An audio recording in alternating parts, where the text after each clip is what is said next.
Freakonomics Radio is sponsored by Ozempic.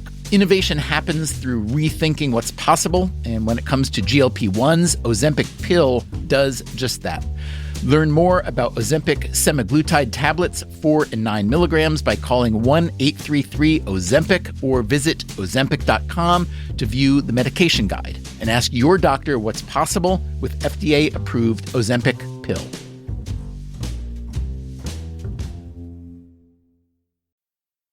Freakonomics Radio is sponsored by Hotels.com.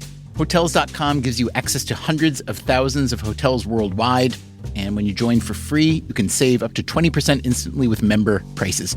Plus, every stay earns rewards, so when you book one trip, you're already lowering the cost of the next one. Hotels.com is simple, rewarding, and designed to help you get more out of every stay. Sign up for free and book today. Hotels.com. It's all in the name. Freakonomics Radio is sponsored by Amica. You know what they say, if you want to go fast, go alone. If you want to go far, go together. So go with Amica and get coverage from a mutual insurer that's built for their customers, one that looks after what's important to you together. Auto, home, life, and more, coverage that fits your unique needs. Amica helps you protect what matters most. Visit Amica.com and get a quote today.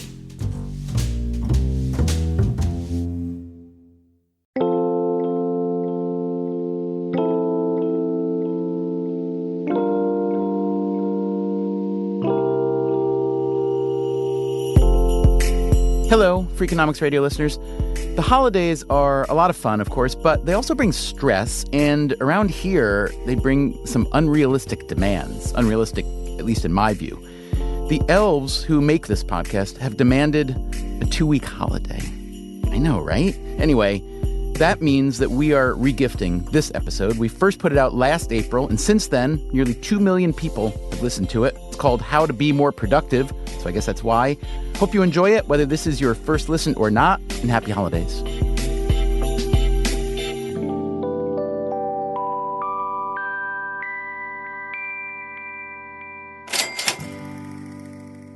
It's about sitting down and deciding I'm in charge about what I do with my time and what my goals are and how I manage my focus and how I control my brain. With the right kind of training, any individual will be able to acquire abilities. What specifically are gritty people like? What beliefs do gritty people walk around with in their head? So we were surprised that these things that everybody kind of says matter ended up not mattering.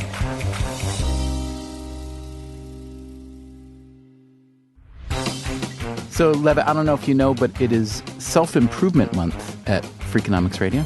Yeah, I thought every month was Self-Improvement Month at Freakonomics Radio. You know, you seem to always be working on improving something about yourself. So what is it these days? I've been working on 2 things. I am always working on golf and trying to be better at golf. And I've also been trying to learn German, which is a very different kind of endeavor for me. Steve Levitt is my Freakonomics friend and co-author. He's an economist at the University of Chicago. Levitt is recently remarried, and his wife is German, which explains his desire to learn the language.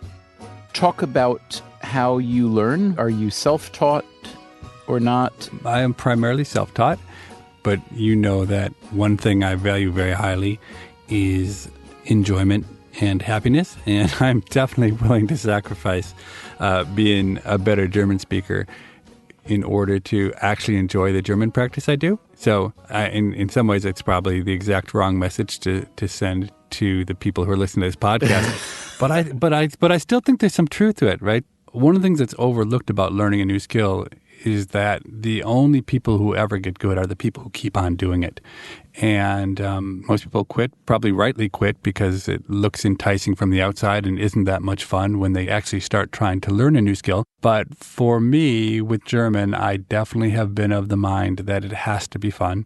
And if it's not fun, I won't do it. So that's what Levitt's been working on. What are you working on? We asked Freakonomics Radio listeners to let us know. Hi, my name is Arun Partha, and I live in Sydney, Australia. My name is Justin Xavier. I live in Los Angeles. Natalia. I live in Moscow, Russia. Amy. I live in New Orleans, and I am an opera singer. Teacher of English. I'm a PhD candidate. I am an environmental engineer, and I definitely could use some help getting more things done. My ambition is to improve my earning potential, learn more about the world, and unleash my inner math geek. I want to help my oldest child with her science fair project and work with my younger daughter on her comic book. Learn to knit a scarf and try new ethnic foods. I most definitely want to up my guitar playing skills. I want to read my 2-year-old to sleep every night and also take my wife to the movies from time to time. I'd like to become a better American. Okay, that is a pretty big wish list. We've got our work cut out for us. Where do we start?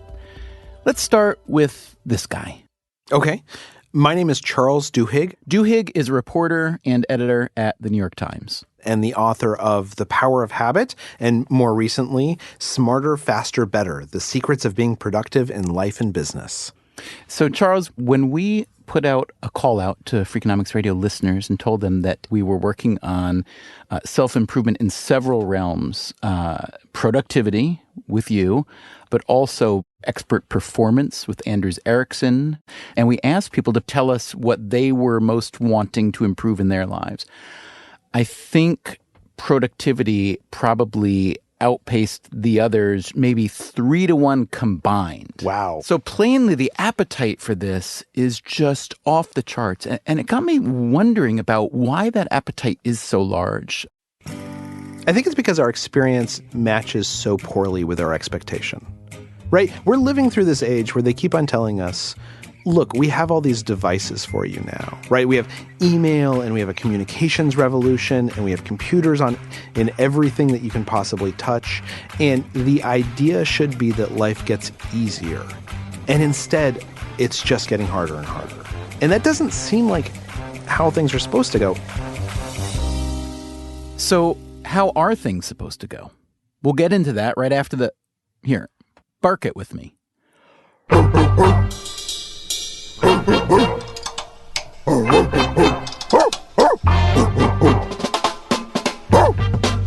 WNYC Studios, this is Freakonomics Radio, the podcast that explores the hidden side of everything. Here's your host, Stephen Dubner. We made this episode about productivity because that's what you told us you wanted to hear an episode about. For Self-Improvement Month, I'd most like to improve my... The thing I would most like to improve on is my... And the thing that I most want to improve about myself is my productivity. When I told Steve Levitt that so many people wanted to hear about productivity, he was not at all surprised. Productivity is the key to everything. If you can be 10% faster at getting the same thing done, then you got 10% of your time to do something you'd rather do. So when it comes to economics, if there's a single measure we should care about, it's the productivity of workers. I give a lot of credit to our listeners that they think like economists when it comes to productivity. And how does Levitt rank himself on the productivity scale?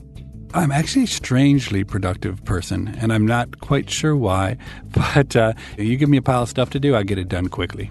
Whether it's something academic or when I got a new apartment, for instance, I took my 4 kids with me, and we did all of the furniture shopping for the entire apartment, for a 6-room apartment, in under 2 hours, including the checking out and buying everything, with 4 kids. Okay, how'd you do that? What are your tricks? To tell the kids that everything looks great. Let's do it. Perfect. You got 15 more minutes, and then we're leaving. Let's go. On today's show, Charles Duhigg will offer many more tricks and deeper strategies to help you become more productive, especially in a work environment, but in your personal life as well. First, however, a warning. There's actually a big tension and a difference between efficiency and productivity. There's actually a big difference between being busy and being productive. Duhigg's most recent book, Smarter, Faster, Better, combines old-fashioned reporting and a survey of the academic literature to identify best productivity practices. His first book, The Power of Habit, did the same for habit formation. I had assumed the second book was sort of a continuation of the first, but Duhigg sees it as the opposite. Because The Power of Habit is all about these decisions that you stop making, right? Choices that become automatic that I simply stop thinking about.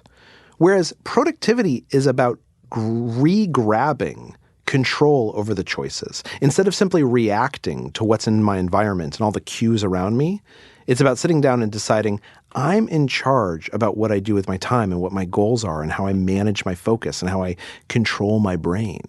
I'm curious, when you talk about productivity, what are you talking about? Because I think when a lot of economists think about productivity, we think about them thinking about how to squeeze another widget out of that production line. Absolutely. And I think for most people, that's not productivity, right?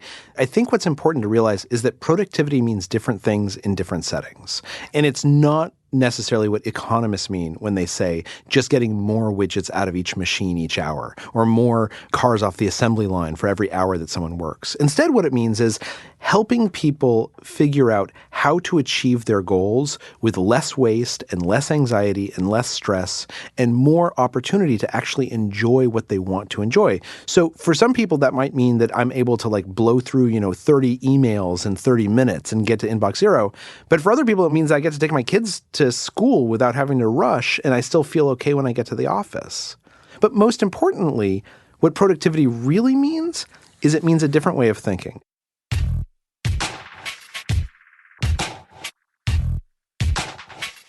This is the crux of Duhigg's book, that the only way you'll change your outcomes is to think differently about how you've been arriving at those outcomes. It's one of those statements that is obvious in retrospect, but weirdly non-obvious to a lot of us caught up in the thrum of daily life. For instance, when electricity was first popularized, there was this huge wave of factories that replaced their steam engines with electrical engines. And almost none of the productivity of those factories rose initially. This has been referred to in the economics literature as the productivity paradox. And as researchers went back and they tried to figure out why, what they found is that all the factory managers had arrayed all of the machines, had lined them up on the factory floor so that they could have these steam pipes that would run from machine to machine. And when they electrified the plants, they left all the machines in the same places. They just replaced the pipes with wires. It took like 20 or 25 years for plant managers to start saying, look, the strength of electricity isn't simply a new power source. It's that we can move these machines in ways that we can have workers work more efficiently, or we can use less people, or we can create an assembly line. And that's where the productivity increase really came from. And the same thing is happening today. Meaning it's not enough to blithely accept the many new tools that the digital revolution keeps shoving in our hands. We need to rethink how to best use them and toward what end. There's this debate over whether the digital revolution is really increasing productivity. And when economists and I think people with common sense take a step back, what they say is, look, it's not about all these gadgets and apps.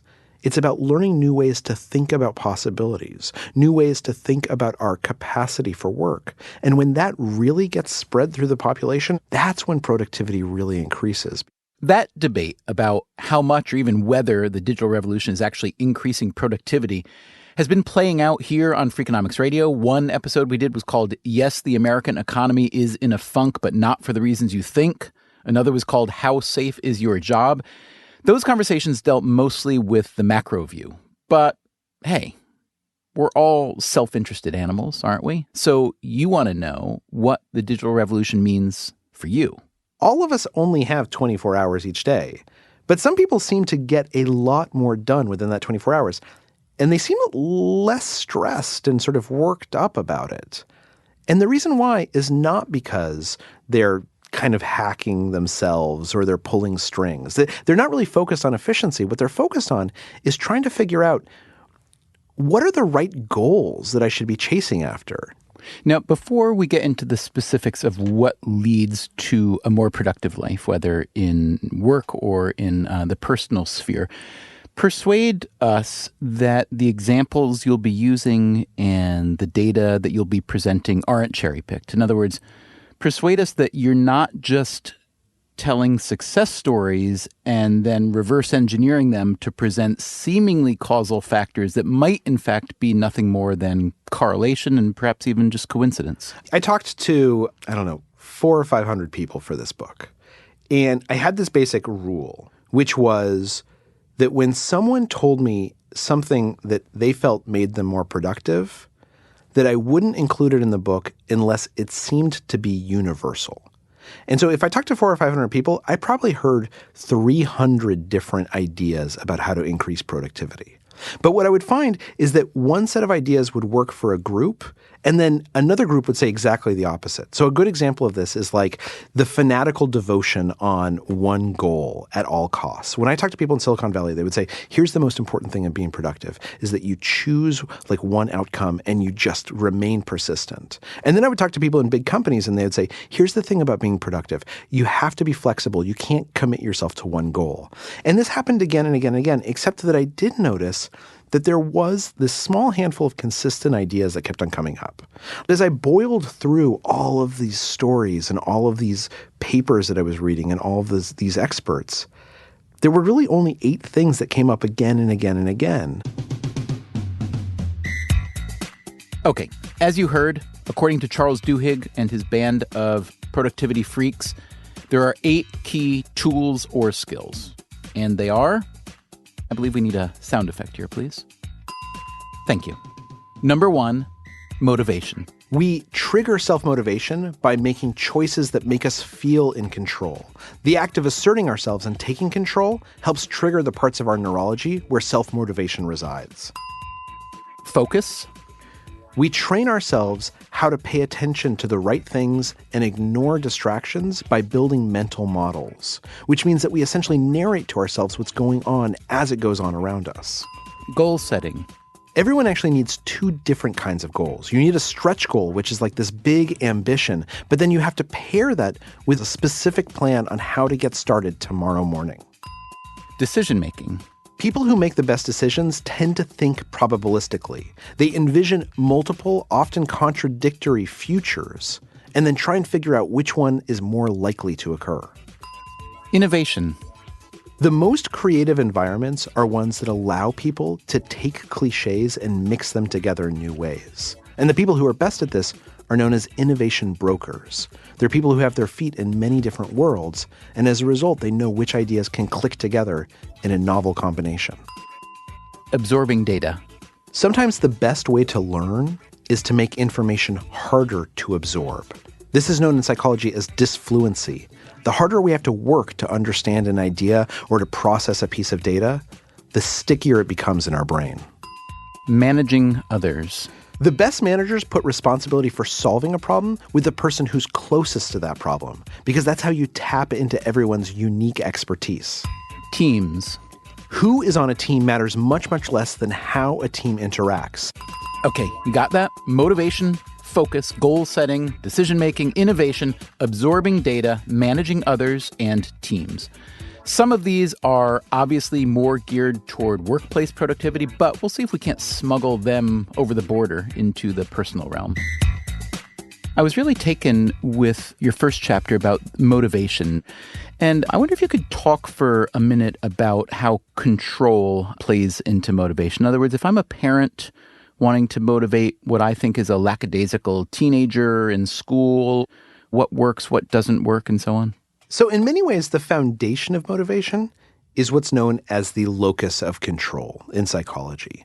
And everyone either has an internal locus of control, which means that they believe that they control their own fate, or an external locus of control, which means that they think that things just happen to them and they're powerless. Now, wait a minute. When you say that everyone has one or the other, it can't be that black and white plainly, right? The world is not divided into the external and internal. But people exist along this continuum, right? And we've all met people who are one way or the other. We've all met people who sort of believe, if I decide to climb that mountain, I can do anything. And others who complain all the time, you know, I wanted to get a better job, but my boss is mean to me and I'm never lucky and it doesn't work out. And what's interesting is that the influences of internal versus external locus of control are kind of surprising. Like, for instance, there's been experiments that show that when teachers tell kids that they're really smart, that they did well on a test because they must be really smart, that actually triggers our external locus of control because most people don't believe that they have any influence over how smart they are. It's either something you're born with or it's not. Whereas when teachers tell kids, you did great on this exam, you must have worked really hard, that reinforces an internal locus of control because we all know I choose how hard I work. And what we found is that self-motivation and motivation in general seems to rely on believing like we're in control.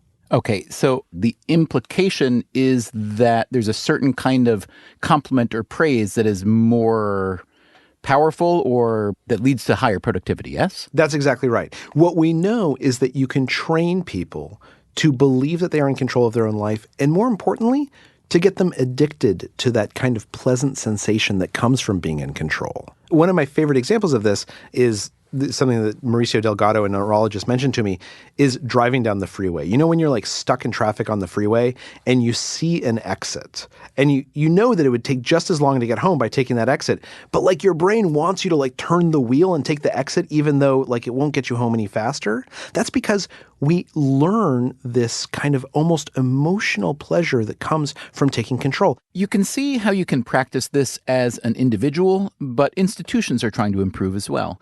Duhigg writes about the U.S. Marine Corps overhauling their basic training a while back. Because they were getting all these recruits who were kind of like wet socks. They didn't know how to self-motivate. And so the guy who was in charge of the Marine Corps, Charles Krulak, who was a general, said, we need to start teaching people to have this internal locus of control. We need to teach them how good it feels to take control, to assert themselves, because then they'll learn how to self-motivate. And so he instituted a couple of rules. And one of them was that you can only compliment people on things that are unexpected. So this drill sergeant told me that he never tells someone who's a natural athlete that they just ran a good race. He only tells like the small kind of wimpy kids that they just did a great job running. The Corps as a whole never tells anyone that there's such a thing as natural-born leaders, because that implies that you don't have any control over whether you're a leader or not. Instead, what they do is they compliment shy people who take a leadership role. And they say to them, look, I know it was hard for you to do that, but you did a great job. Coming up on Freakonomics Radio, how to make to-do lists that really work, how Google learned to build a better team, and how to define productivity on your own terms, as you'll hear in a moment from our listener, Haley McCoy from Bend, Oregon.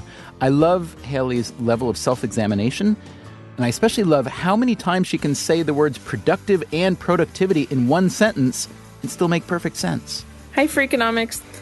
I would like to improve my productivity, but I think there's a hidden complexity in the pursuit of productivity. I grapple with the question of what is productive. I like to engage in creative activities like painting, writing, reading, but is that productive? I'm always striving to know how my time would be best spent, which has really made me dive into philosophy lately. I'm also trying to define productivity in my terms.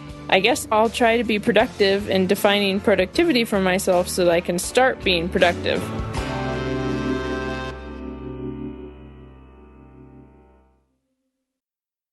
Freakonomics Radio is sponsored by Ozempic. Innovation happens through rethinking what's possible, and when it comes to GLP-1s, Ozempic pill does just that. Learn more about Ozempic semaglutide tablets, 4 and 9 milligrams, by calling 1-833-OZEMPIC or visit Ozempic.com to view the medication guide and ask your doctor what's possible with FDA-approved Ozempic pill.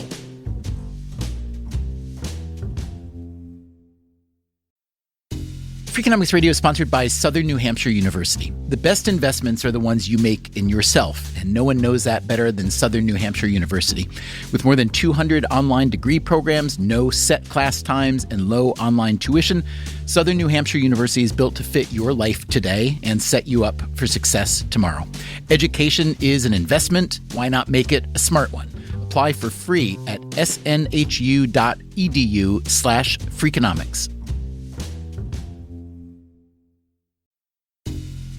Freakonomics Radio is sponsored by Southern Company. The world and its energy needs are always changing. Southern Company's commitment to meeting this demand stays the same.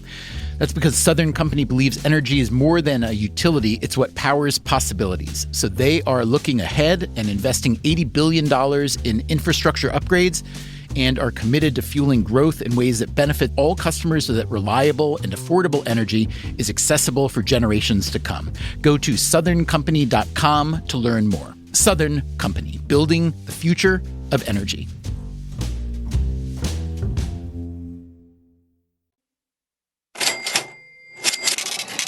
I'm Stephen Dubner, host of Freakonomics Radio, which means this is my show, which means I more or less lead our production team. As I was reading Charles Duhigg's book about productivity, it's called Smarter, Faster, Better, I had a rather unsettling realization, which I told Duhigg about.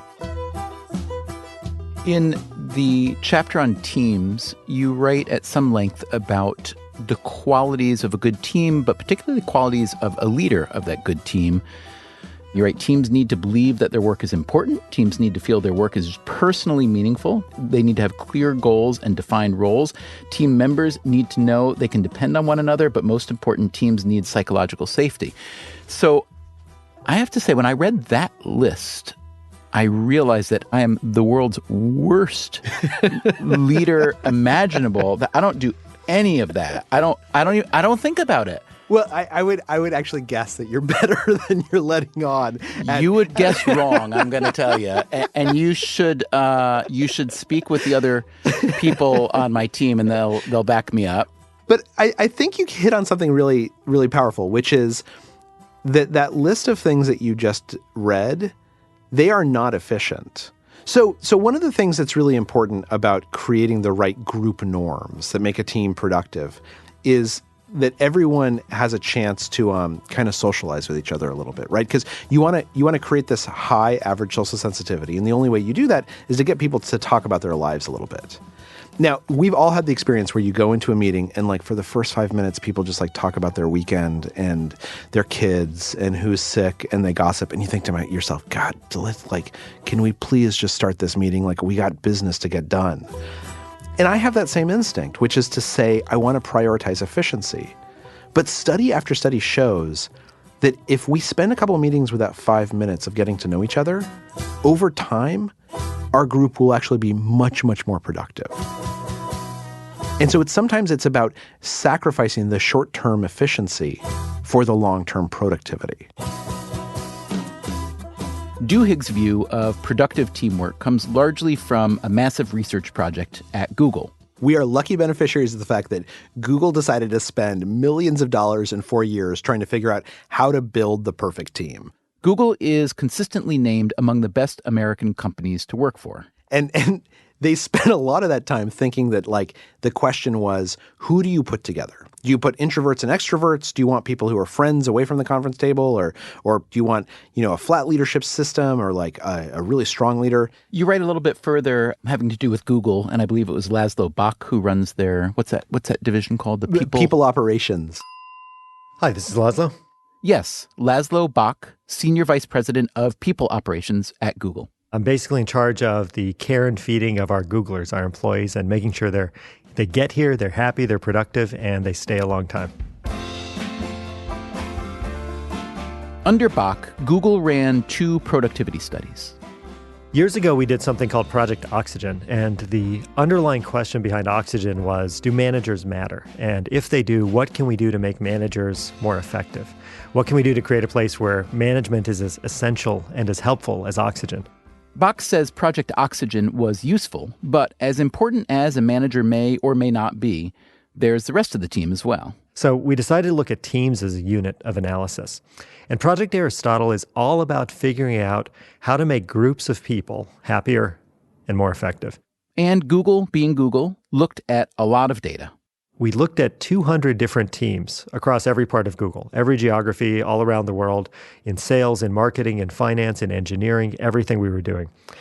And the outcome metrics we looked at were not just performance ratings, but measures of, what kind of innovation came out of the team? How quickly were they moving? Did people stay on the team? Did they not? Were people happy? Were they not? What did other people outside the team think of that team's performance? And then we spent a lot of time kind of crunching all those numbers and teasing through the qualitative interview data to try to isolate what actually was making a difference in team performance. Google's findings did not jibe with a lot of earlier academic research or other conventional wisdoms. So, for example, in the academic research, it says consensus-driven decision-making is often better than sort of top-down direction. And academic research says workload matters a lot. Having teams in the same location. We actually found none of those things were in the top 5 of what mattered in terms of effectiveness for teams. Here's how Charles Duhigg puts it. What matters isn't who is on the team. What matters is how the team interacts. So we were surprised that these things that everybody kind of says matter ended up not mattering. For example, the most important attribute of a high-performing team is not who leads it or who's on it or how many people or where it is. It's psychological safety. Which means that everyone at the table feels like they have the opportunity to speak up, and they all feel like each other is actually listening to them, as demonstrated by the fact that their teammates are sensitive to nonverbal cues. We ask if the team members feel they can fail openly, or do they feel they're going to be shunned by failing? We ask, do they feel as if other team members are supporting or undermining them? Bach and his team identified 5 norms that the best Google teams had in common, beginning with psychological safety. That unlocks all kinds of goodness. Another one of our norms is dependability. Dependability is the notion that you tell me to do something, I'm going to get it done. And you can rely on me to get work done. Structure and clarity, actually 2 things, but they sort of relate. Basically, the idea is people should know what everyone's job is, and that should be a shared understanding across the team. Another norm is meaning, that the work should be personally meaningful to every person in the room. And the last thing is impact, that team members need to think and believe that their work matters and actually creates change. Bach admits that most of these norms are pretty obvious, but that doesn't mean everybody uses them. And there are other tricks a good manager should think about. For instance, are you having regular one-on-ones? Which is obvious, like you should have one-on-ones with your team members. Turns out most people don't because they're not that much fun. They're kind of boring. They take time. But when you do them, your team performs better. Another example. Are you making sure everyone in your team feels included? Obvious, kind of logical. We should do that. But not everyone does. If you think about meetings that you may have been in, there's often somebody sitting off to the side who sits quietly for the whole meeting and never says anything. Rarely does the person leading the meeting say, hey, we haven't heard from Frank during this entire meeting. Frank, what do you have to say? Or Gail, you've been silent this entire conversation. Do you have a perspective? And so having a checklist that says, are you checking on these things? Are you calling out the quiet people? Goes a long way to making teams more effective. But again, effective, like productive, isn't necessarily the same as efficient. One of the hardest things about looking at team performance is that it's really hard to figure out what outcomes you care about. We want teams in every way to be more productive and efficient, but also happier and stick around longer. Because continuity, in the end, can be extremely productive for any institution. But let's say you work largely on your own, that you're not a member of any work team, much less a leader. Maybe you don't even have a job per se. Maybe you're a craftsperson or a freelance consultant, or maybe an athlete or musician or a chef. In other words, you are on an island. When you don't have a team leader to keep their eye on you, how do you think about productivity? I think that in general, people know when they're actually productive. Charles Duhigg again. If you sat down with someone and you said to them, are you productive? They would give some anodyne answer, right? Like, yeah, I'm pretty productive, or no, I'm not that productive. And then you would say, like, tell me what you did yesterday. Did you spend your time wisely? I think that people could go through their day and they would tell you, look, I spent a couple of hours like watching soccer with my kid. And that might not seem productive, but honestly, that's really important time that me and my son have together. And then I spent another couple of hours, working on emails. And that might seem productive from the outside, but actually what I should have done is I should have just deleted a bunch more of them or ignored them because they really won't matter a week from now whether I sent that response or not. That people are very good at actually analyzing whether they're productive or not.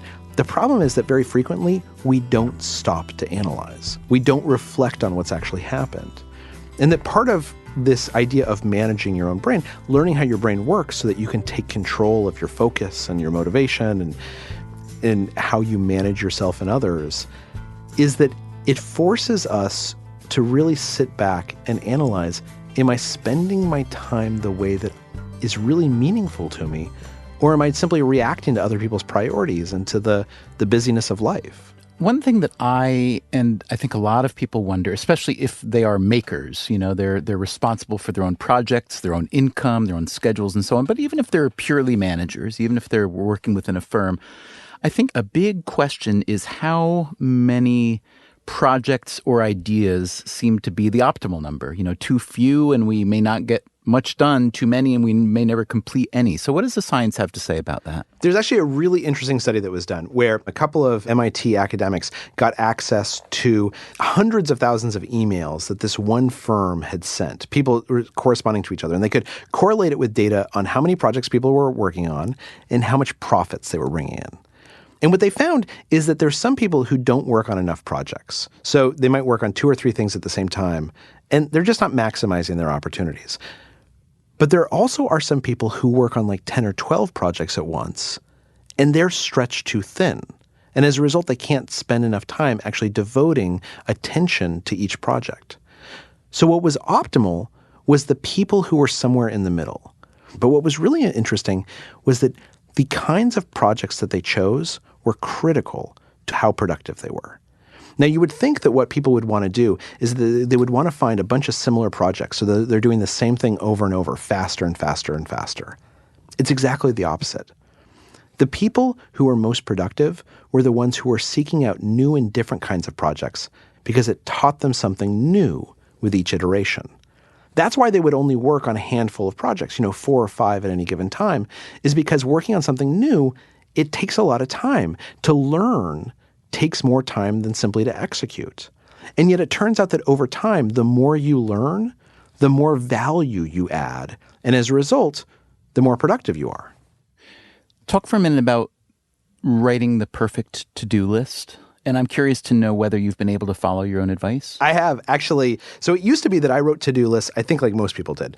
I would start by writing at the top of the page a couple of easy tasks, right? Because I want something that's going to kind of brush teeth. Yeah, brush teeth. Or like, read all of my emails or turn on my computer. Sometimes I would actually write at the top of my list things I had already done because it felt so good to like start the day by crossing it off and feeling accomplished.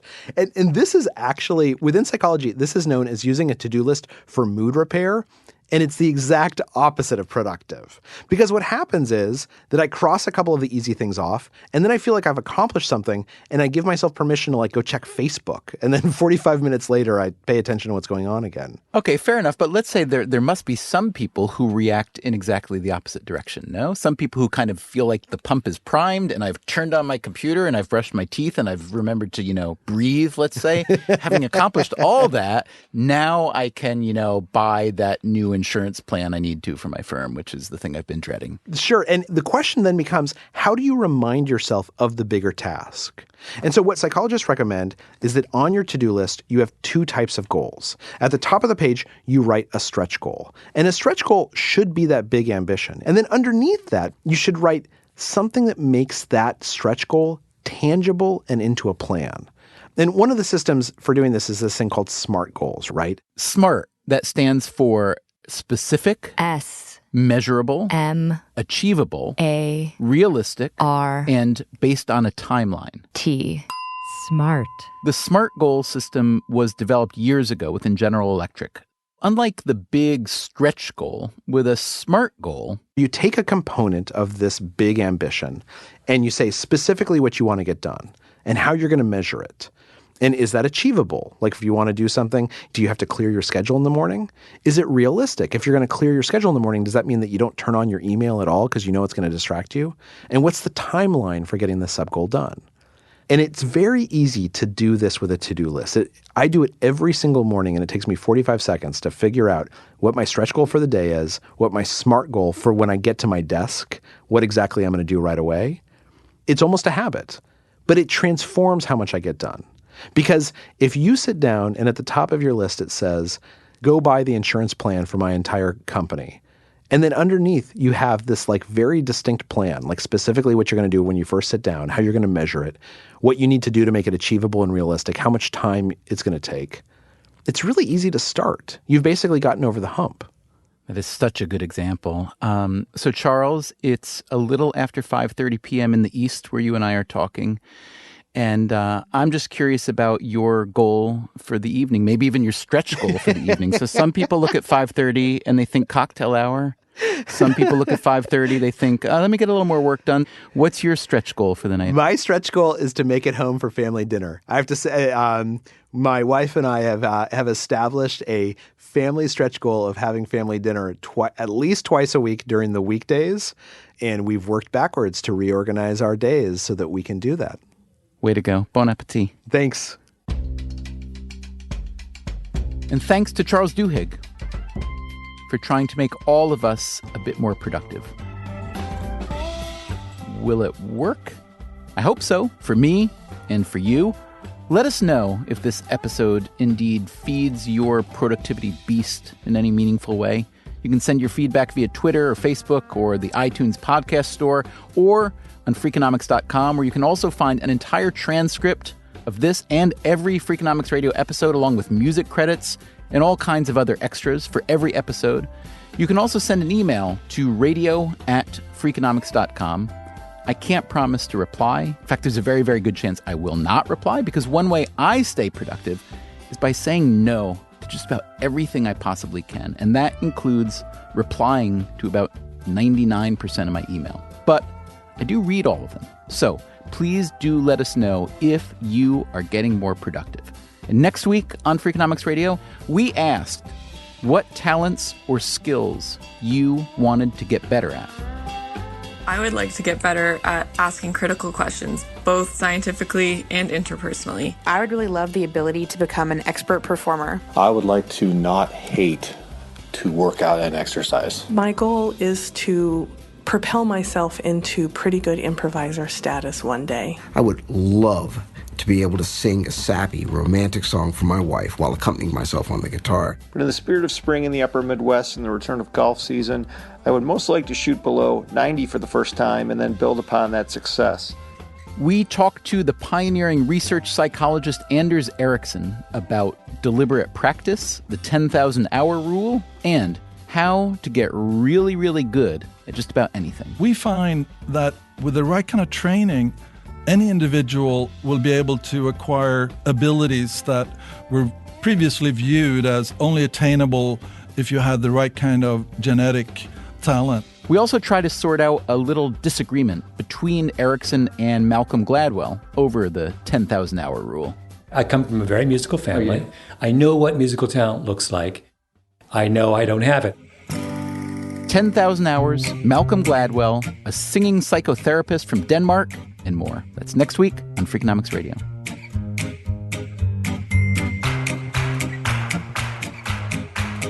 Freakonomics Radio is produced by WNYC Studios and Dubner Productions. This episode was produced by Irva Gunja. Our staff also includes Shelley Lewis, Christopher Worth, Greg Rosalsky, Jay Cowett, Merritt Jacob, Stephanie Tam, Noah Kernis, Allison Hockenberry, Emma Morgenstern, Harry Huggins, and Brian Gutierrez.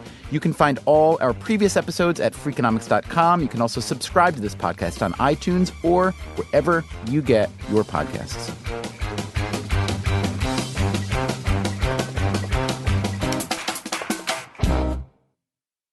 This podcast is sponsored by Made In Cookware. Made In partners with multi-generational artisans and some of the world's best chefs to create professional quality cookware, knives, and kitchen tools. Their products are trusted in Michelin-starred restaurants worldwide and designed to perform just as well in your kitchen.